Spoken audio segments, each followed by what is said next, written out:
عما يصفون وسلام على المرسلين والحمد لله رب العالمين. میرے محترم دوستوں اور بزرگوں، اللہ اولاد مسلمان کو بھی دیتا ہے اور اولاد کافر کو بھی دیتا ہے. اولاد مسلمان کو بھی دیتا ہے اور اولاد کافر کو بھی دیتا ہے. مسلمان اپنی اولاد کو آخرت کی کمائی کی مشینری کا پرزہ بناتا ہے اور کافر اپنی اولاد کو دنیا کی کمائی کی مشینری کا پرزہ بناتا ہے. کافر اپنی اولاد کو دنیا کی کمائی کی مشینری کا پرزہ بناتا ہے اور مسلمان اپنی اولاد کو آخرت کی کمائی کی مشینری کا پرزہ بناتا ہے. چنانچہ اللہ کے ایک نبی دعا کرنے لگے، یرثنی و یرث من آل یعقوب واجعلہ رب رضیہ. اے اللہ مجھے اولاد دے دے اور اولاد میں بھی بیٹا مجھے عطا فرما، کیونکہ میں اس کو اس علم کا وارث بنانا چاہتا ہوں جو علم آپ نے آسمان سے انبیاء علیہ السلام پر اتارا ہے، حضرت یعقوب علیہ السلام پر اتارا ہے. یرثنی و یرث من آل یعقوب، جو آل یعقوب پر آپ نے اتارا ہے. مجھے اپنی اولاد کو اس علم کا وارث بنانا ہے. انسان کی سوچ ہے، اولاد ہو جائیداد کی وارث بنے، اولاد ہو کاروبار کی وارث بنے، اولاد ہو مکان کی وارث بنے، اولاد ہو بزنس کی وارث بنے، اولاد ہو چیزوں کی وارث بن جائے. لیکن نبی ہے کہ اللہ سے دعا کر رہا کہ اللہ مجھے وہ اولاد عطا فرما جو آپ کے علم، جو آپ نے آسمان سے دولت اتاری ہے، اس دولت کا وارث بنا، اس دولت کا وارث بنا. چنانچہ میرے عزیزو، آج کے دور میں بھی بہت سے مسلمان ہیں کہ اپنی اولاد کو اس علم کا وارث بناتے ہیں جو اللہ نے آسمان سے قرآن کی صورت میں اتارا ہے. اور پھر نتیجہ کیا نکلتا ہے؟ اِنَّا نَحْنُ نَزَّلْنَا الذِّكْرَ وَإِنَّا لَهُ لَحَافِظُونَ. دیکھو یہ قرآن ہم نے اتارا ہے اور ہم خود اس کے محافظ ہیں. پہلی کتابیں جو اللہ نے اتاری اس کی ذمہ داری اللہ نے انسانوں کے اوپر ڈال دی، تم خود اس کی حفاظت کرو. لیکن قرآن کریم جو اللہ نے اتارا اس کی حفاظت کی ذمہ داری بھی اللہ نے اپنے ذمہ لی کہ اس کی خود ہم حافظ ہیں. تو اللہ کا ایک نام حافظ ہے، اللہ کا ایک نام حافظ ہے. اِنَّا نَحْنُ نَزَّلْنَا الذِّكْرَ وَإِنَّا لَهُ لَحَافِظُونَ. ایک نام اللہ کا کیا ہے میاں؟ حافظ ہے. کتنے خوش نصیب ہیں وہ ماں باپ کہ جن کی اولاد کو اللہ اپنے کلام کا حافظ بنا دے، اپنے کلام کی دولت عطا فرما دے، پھر ان کا نام ہی چینج ہو جاتا ہے، پھر ان کو اللہ اپنا نام دے دیتا ہے. اس بیٹے، اس اولاد کا نام اللہ کو، اس اولاد کو اللہ اپنا نام دے دیتا ہے. اللہ حافظ، اب اس کا بیٹا بھی حافظ. اللہ حافظ، اب اس ماں کا لخت جگر بھی حافظ. اللہ حافظ، اب اس گھر میں بھی ایک حافظ موجود ہے، اس گھرانے میں بھی ایک حافظ موجود ہے. تو میرے عزیزو، یہ قرآن کریم کی دولت معمولی دولت نہیں ہے، بہت قیمتی دولت ہے اور بہت اہمیت کی حامل دولت ہے اور بہت زیادہ حفاظت کے ساتھ اور اہمیت کے ساتھ اس کو حاصل کرنے کی ضرورت ہے. یاد رکھیے گا میرے عزیزو، ایک بزرگ کے بارے میں آتا ہے نا، جب انہوں نے یہ چاہا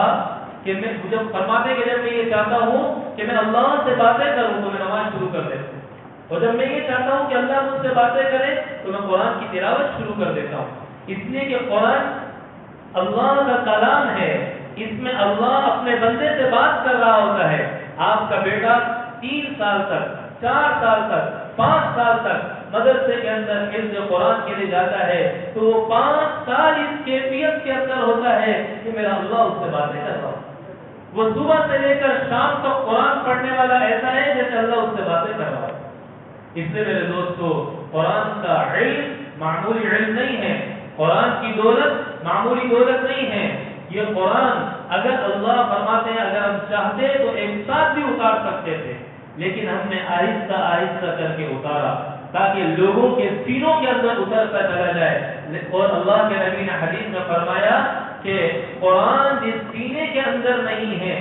قرآن جس سینے کے اندر نہیں ہے، جس دل کے اندر قرآن کی دولت نہیں ہے، وہ دل ایک ویرانہ ہے، ایک ویرانہ ہے، ایک ویرانہ ہے. اور دیکھو، ویرانی جگہ کے اندر جنات ہوتے ہیں، دیو ہوتے ہیں، اور اسی طریقے سے سایہ ہوتا ہے، پریشان کن جگہ ہوتی ہے، ویرانی جگہ۔ اگر تمہارے دل کے اندر قرآن کی دولت نہیں ہوگی، تمہارے دل کے اندر، تمہارے سینے کے اندر اللہ کی کلام کی نعمت نہیں ہوگی، تمہارے سینے کے اندر قرآن کی نعمت نہیں ہوگی، تو یاد رکھنا کہ تمہارا سینہ، تمہارا دل زندگی میں کبھی تمہیں سکون نہیں ملے، کبھی سکون نہیں دے سکتا، کبھی سکون میسر نہیں آ سکتا۔ اس لیے میرے عزیزو، قرآن کی دولت بڑی اہم دولت ہے۔ آج کے دور کے اندر ہم نے بڑا عجیب معاملہ کیا ہوا ہے کہ قرآن کریم بھائی سر کے اندر قاری صاحب آ جاتے ہیں، رسمی طور پر پڑھا لیتے ہیں، پڑھا بچے نے کہ نہیں پڑھا، ایک رسمی نہ میرے عزیزو، یہ قرآن رسمی دولت نہیں ہے، یہ رسمی علم نہیں ہے کہ آپ رسمی طور پر قاری صاحب آئے، آج بچے نے چھٹی کر لی، کل قاری صاحب نے چھٹی کر لی، آج بچے کی طبیعت خراب ہے، آج ان کے ایگزام ہو رہے ہیں، پرسوں نانی کے گھر پہ چلے گئے، اس طرح قرآن کی تعلیم ہو رہی۔ یہ قرآن کا جس اہمیت کے ساتھ اسکول، کالج، یونیورسٹی کی تعلیم دیتے ہیں، کیا اسی اہمیت کے ساتھ اللہ کے کلام کی تعلیم کبھی ہے ہمارے دل کے اندر احساس؟ جس عظمت کے ساتھ، جس اہمیت کے ساتھ ہم دنیا کی مخلوق کی لکھی گئی کتابیں اپنی اولادوں کو پڑھانے کا اہتمام کرتے ہیں، اسی اہمیت کے ساتھ اللہ کی آسمان سے نازل کردہ کتاب کے پڑھانے کا اہتمام ہے؟ جس اہمیت کے ساتھ میرے عزیزو یہ دنیا کے اندر موجود کتابوں کی ہم اپنے بچوں کو تعلیم دلانے کی فکر کرتے ہیں، کیا اسی احساس کے ساتھ اللہ کی آسمان سے نازل کردہ کتاب کی بھی تعلیم کا اہتمام ہے ہماری زندگی کے اندر؟ کبھی بھی نہیں، کبھی بھی نہیں۔ کتنی زیادہ میرے عزیزو یہ قرآن کے ساتھ اور یہ اللہ کے کلام کے ساتھ اور یہ اللہ کی کتاب کے ساتھ بے وفائی ہے۔ یاد رکھیے، اللہ کے نبی نے حدیث کے اندر فرمایا کہ اگر کوئی شخص حافظ قرآن، کوئی بچہ حافظ قرآن کو حفظ کر لے، پھر اس کے بعد قیامت والے دن وہ اللہ کے سامنے پیش ہوگا، اس حال کے اندر پیش ہوگا کہ اللہ فرمائے گا کہ تم اپنے خاندان کے 10 ایسے افراد کہ جن کے اوپر جہنم واجب ہو چکی ہے، اٹھاؤ اور جنت کے اندر لے کے چلو۔ یہ دنیا آخرت کی کامیابی کی ضمانت ہے، دنیا آخرت کی کامیابی۔ اور فرمایا قیامت والے دن حافظ قرآن کے بچوں کو، حافظ قرآن بچوں کے والدین کو اللہ اپنے ہاتھ سے لباس پہنائے گا، اللہ اپنے ہاتھ سے جوڑا پہنائے گا۔ قیامت والے دن حافظ قرآن بچوں کے ماں باپ کو اللہ اپنے ہاتھ سے سروں پر تاج پہنائے گا۔ جس میرے عزیزو آج کی دنیا کے اندر ایک عالمی ایوارڈ مجھے مل جائے تو کتنا میں سمجھتا ہوں کہ میرے ملک کا سر میرے فخر سے بلند کر دیا ہے۔ وہ مالک الملک بھری کائنات کے اندر اولین اور آخرین کے سامنے اپنے ہاتھ سے ہمارے سر پر تاج رکھے، صرف اس وجہ سے کہ میرے بندے، تیرے بچے کو تو نے اس اہمیت کے ساتھ میری کتاب کو اہمیت دی کہ اس کے سینے میں میری کتاب کو محفوظ کرانے کی کوشش کری، اس کے لیے محنت کری۔ آج میں تجھے یہ اعزاز دیتا ہوں کہ اپنے ہاتھ سے تیرے سر پہ وہ تاج سجاؤں گا کہ جس کی ضوءہ کا ضوء الشمس، کہ جس کی روشنی سورج کی روشنی سے زیادہ ہوگی، سورج کی روشنی سے زیادہ وہ روشن ہوگا۔ ساری کائنات کو پتہ چل جائے گا یہ کون ہے میاں، یہ حافظ قرآن کا باپ ہے، یہ کون ہے، یہ حافظ قرآن کا والد ہے۔ اس نے اپنے بچے کو حافظ قرآن بنایا تھا، اس نے اپنے بچے کے سینے میں اللہ کے کلام اور اللہ کی کتاب کو محفوظ کرایا تھا۔ تو میرے عزیزو یہ معمولی دولت نہیں ہے، یہ معمولی نعمت نہیں ہے۔ اہمیت کے ساتھ اور عظمت کے ساتھ اور اسی طریقے سے اہمیت دیتے ہوئے اس کلام کی اپنے بچوں کو حفظ کرائیں، اس کے بعد ان کا خیال بھی رکھیں۔ ایسا نہ ہو بچہ حافظ قرآن تو بننے شروع ہو جائے اور پورا کر پائے یا نہ کر پائے۔ جس اہمیت کے ساتھ میرے عزیزو میرا بچہ اسکول جاتا ہے، کالج جاتا ہے، یونیورسٹی جاتا ہے، کتنا خیال کرتا ہوں اس کے سونے کا، اس کے جاگنے کا، اس کے ایگزام کا، ہر چیز کا۔ اسی اہمیت کے ساتھ قرآن کریم پڑھنے والے بچوں کا بھی خیال کریں۔ اسی اہمیت، جس اہمیت کے ساتھ قرآن اپنے بچوں کو جب اسکول، کالج، یونیورسٹی بھیجتے ہیں، رات کے سلانے کا، صبح اٹھانے کا، کھانے پینے ناشتے کا، ہر چیز کا دھیان رکھتے ہیں۔ اپنے بچوں کو جب حافظ قرآن بنائیں، یہ ساری چیزوں کا دھیان رکھیں۔ اور پھر جب حافظ قرآن بچہ بن جائے، پھر اس کو وہ ماحول دے کہ اس کا قرآن، اللہ کی کتاب اس کے سینے میں محفوظ رہے۔ ایسا نہ ہو کہ دنیا کے اندر تھوڑی سی لاپرواہی اور گناہوں والی زندگی گزارنے کی وجہ سے اتنا بڑا سرمایہ 6666 آیتوں کی صورت میں جو اس کے سینے میں اللہ نے دیا ہے وہ ضائع ہو جائے، قیامت والے دن ہم اس کی پھل اور اس کا ثمرہ حاصل کرنے سے محروم ہو جائے۔ اس لیے میرے دوستو نیت کریں، اللہ نے اولاد دی ہے، اولاد کی عمر ابھی اس قابل ہے، آپ اس کو حافظ قرآن بنائیں، اس کو مدرسوں میں بھیجیں۔ الحمدللہ ہمارے یہاں سے اس سال حفظ قرآن کا امتحان دینے والے بچے جنہوں نے وفاق المدارس العربیہ پاکستان ہمارا جو اسلامک بورڈ ہے ہمارا ایگزام کا، اس کے اندر 30 بچوں نے قرآن کریم کا امتحان دیا اس مدرسے سے، اس مسجد سے، اور وہ سارے کے سارے الحمدللہ ثم الحمدللہ پورے کے پورے نمبروں سے ایک گریڈ ایک پلس جس کو آپ لوگ کہتے ہیں، مطلب 100 میں سے 100 نمبر انہوں نے مکمل لیے، ہماری زبان میں انہیں ممتاز کہتے ہیں، مکمل نمبر انہوں نے الحمدللہ ثم الحمدللہ لی۔ اس اہمیت کے ساتھ ایسے اداروں کا انتخاب کریں جہاں بچوں کو پیار کے ساتھ، محبت کے ساتھ، بغیر سختی کے پڑھایا جاتا ہو، ایسے اداروں کا انتخاب کریں۔ اگر میرے عزیزو آپ کے بچے بڑے ہو گئے، اب بچے اس عمر کے نہیں ہیں کہ انہیں آپ حفظ کرائیں یا وہ حفظ کرنے کی عمر کے نہ ہو کہ آپ انہیں مدرسوں میں بھیج سکیں، تو نیت کریں خاندان کا کوئی ایک بچہ آپ کے پاس آپ لے لیں، خاندان کے کسی فرد کو تیار کریں، آپ کا بیٹا چھوٹا سا ہے آپ اس کو حافظ بنائیں، آپ کا بچہ چھوٹا ہے آپ اس سے بات کریں، اس کے آپ کو تیار کرنے پر بھی اللہ آپ کو ایسا ہی اجر دے گا جیسا کہ آپ کے اپنے گھر کے اندر کوئی حافظ القرآن آپ نے کرایا۔ اور اگر یہ بھی نہیں ہو سکتا، خاندان کے سارے بچے بڑے ہو چکے ہیں، یہ سارے حافظ بن چکے ہیں، تو میرے عزیزو ہمارے گھر میں چوکیدار تو ہیں، ہمارے گھر میں کام کرنے والے تو ہیں، ہمارے گھر میں کام کرنے والی ماسیاں تو ہیں، ان سے بات کریں، ان کو تیار کریں، چوکیدار کو تیار کریں، گھر میں کام کرنے والے نوکروں کو تیار کریں کہ وہ اپنی اولاد کو حافظ قرآن بنائیں، وہ اپنی اولاد کے سینے میں اللہ کے کلام کو اتاریں۔ یاد رکھیے گا اللہ کے نبی نے فرمایا، جس کا مفہوم ہے کہ جس کے سینے کے اندر قرآن کریم ہوگا، جس کے سینے کے اندر قرآن کریم ہوگا، اللہ کبھی اسے بھوکا نہیں مارے گا، وہ کبھی بھوکا نہیں سوئے گا، وہ کبھی بے لباس نہیں رہے گا، وہ کبھی بغیر مکان کے نہیں رہے گا۔ خیرکم بہترین ہے تم میں وہ جو قرآن کریم سیکھتا ہے، من تعلم القرآن وعلمہ، تو قرآن کریم دوسروں کو سکھاتا ہے، خود سیکھتا ہے اور دوسروں کو سکھاتا ہے۔ اور اگر میرے عزیزو یہ بھی نہیں ہو سکتا تو کم از کم اتنا تو کر لینا کہ ایک بچے کی ذمہ داری اپنے اوپر لے لے،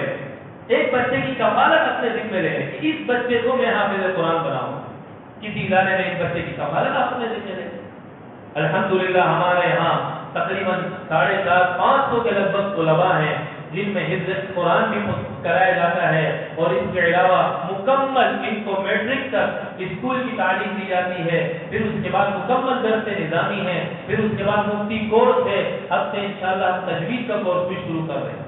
تو یہ ایسے اداروں کے پاس آپ جائیں اور ان کے پاس جا کر بچوں کی ذمہ داری اپنے اوپر لیں، تاکہ میرے عزیزو ایک آپ کا آخرت کا اکاؤنٹ کھلے اور وہ چلتا ہے، ایک آپ کا آخرت کا کھاتا کھلے اور وہ چلتا ہے۔ پھر دیکھیں میرے عزیزو اس کی برکتیں اللہ آپ کو کیسے عطا فرماتے ہیں۔ یہ قرآن کلام اللہ ہے، یہ قرآن کتاب اللہ ہے، یہ فرقان حمید ہے، جس کے سینے کے اندر اللہ قرآن کی دولت عطا فرمائے گا۔ قرآن کریم کہتا ہے کہ اللہ اسے صحیح غلط کی پہچان نصیب فرما دے۔ پھر یہ نہیں ہو سکتا آپ کے بچے کے سینے میں قرآن ہو اور آپ کا بچہ دنیا میں دھوکہ کھا لے، آپ کے بچے کے سینے میں اللہ کی کتاب ہو اور آپ کا بچہ غلط راہ پر چڑھ جائے، ایسا نہیں ہو سکتا، ایسا نہیں ہو سکتا۔ اس لیے میرے دوستو یہ قرآن کریم معمولی کتاب نہیں ہے، خدا کی قسم یہ وہ کتاب ہے جو اللہ نے اپنی زبان، اپنا اللہ کا کلام ہے، اللہ نے اس کو خود پڑھا ہے، اللہ نے اس کی خود تلاوت کری ہے، اس کے بعد فرشتوں سے لکھوایا ہے، اس کے بعد یہ لکھی گئی ہے کتاب، پھر اس کے بعد یہ کتاب پہلے آسمان پر اتری، پھر آہستہ آہستہ جبرائیل امین آپ علیہ السلام پر لے کر آئے، پھر اس کے بعد آپ علیہ السلام نے صحابہ کو پڑھایا، اور 1400 سال آج گزر گئے ہیں۔ قرآن کا کمال ہے ایک زبر زیر، ایک حرف، ایک نقطے کی اس میں کمی بیٹھی نہیں ہوئی، حتیٰ کہ جو حرف جس طرح لکھا گیا اللہ کے نبی نے جیسا لکھوایا اسی رسم الخط میں آج تک لکھا ہوا ہے، اسی رسم الخط میں آج تک لکھا ہوا ہے، اس میں کوئی تبدیلی نہیں ہے۔ صحابہ کے یہاں بڑی بڑی جماعتیں ہوا کرتی تھی، اللہ کے نبی نے ایک مرتبہ صحابہ کو بھیجا، وہ سارے کے سارے حافظ قرآن تھے، اللہ کی شان وہ شہید ہو گئے۔ جب شہید ہوئے اللہ کے نبی نے ان کو شہید کرنے والوں کے لیے 40 دن تک بد دعا کری۔ آپ کا بچہ حافظ قرآن بن جائے گا، ہو نہیں سکتا کہ وہ اس سے کوئی نقصان پہنچائے اور وہ بچ جائے، ہو نہیں سکتا۔ بنی اسرائیل کے اندر ایک شخص تھا، ایک نبی گزرے، دیکھا اس کی قبر میں عذاب ہو رہا ہے، عذاب ہو رہا ہے قبر کے اندر، بڑے پریشان ہوئے۔ تو اب وہ شخص جو تھا اس کا انتقال ہو گیا، اس کے جب انتقال کا وقت قریب آیا تو اس کی بیوی امید سے تھی، تو اس نے کہا کہ میرا بچہ جب پیدا ہو تو تم اسے مکتب میں بھیجنا اور وہ اللہ کی کتاب اللہ نے جو آسمان سے نازل کری ہے اس کو سیکھے اور اس کو پڑھے۔ چنانچہ اللہ کی شان، وہ بچہ جب تھوڑا سا بڑا ہوا تو وہ اب مکتب میں گیا کسی مدرسے کے اندر، اور اپنی سریانی زبان کے اندر اس وقت کی نازل کردہ کتاب کی اس نے بسم اللہ الرحمن الرحیم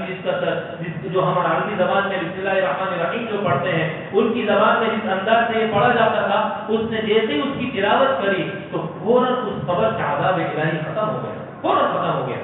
اللہ کی شان، وہ نبی دوبارہ گزرے اس قبر کے پاس سے، دیکھا وہ قبر جنت کے باغوں میں سے ایک باغ ہے۔ کہنے لگے اللہ یہ کیا بات ہے، کچھ عرصہ پہلے میں گزرا تو اس پر عذاب ہو رہا تھا، آج میں گزر رہا ہوں تو یہ جنت کے باغوں میں سے ایک باغ بن چکی ہے۔ اللہ نے فرمایا ہاں، اس کا ایک چھوٹا بچہ تھا جو اس طرح سے سارا معاملہ ہوا، وہ مکتب میں گیا، اس نے میرا نام لیا اور مجھے رحمان اور رحیم ہونے کا واسطہ دیا تو مجھے حیا آئی کہ اس کے چھوٹے سے بچے کی چھوٹی سی زبان سے نکلے ہوئے مجھے رحمان اور رحیم سے پکارے جانے کے بعد میں اس کے باپ کو عذاب دے دوں، اس کے باپ پر جہنم کی آگ کو جلا دوں، اس کے